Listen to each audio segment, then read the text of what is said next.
let's say we have a compound that is called A, B, C. It is breaking down to give us A, B plus C. This is what we call a decomposition reaction. And we use the example of hydrogen peroxide. So let's hydrogen peroxide H2O2, it breaks down using a, remember we talked about a catalyst as a reaction speeder. It increases the rate of reaction. So we have a catalyst we call manganese. It's called manganese oxide.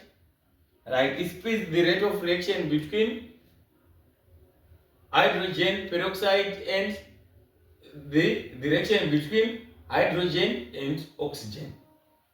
So we're saying to give us water H2O plus the oxygen. The hydrogen peroxide is the reaction. So when we are proving an experiment, or when we are doing a controlled experiment of the decomposition reaction, what we are going to collect, to find or to collect, we see that when we use a glowing wooden splint to test for the presence of hydrogen, it glows with what?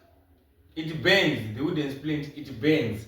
But as a reaction of oxygen, it burns with a popping sound. So when you are doing an experiment to test whether the decomposition reaction can result or can break down hydrogen peroxide into water and oxygen, we use a wooden splint or a glowing splint that burns with a glow in the presence of hydrogen, and it burns with a popping sound in the presence of oxygen. Because remember, burning needs oxygen, fire, it needs oxygen. So in the presence of oxygen, it will burn with a popping sound. So let's move from decomposition reaction to, decomposition reaction to synthetic reaction, synthesis reaction. So let's talk about synthesis. So now we're going to talk about synthesis.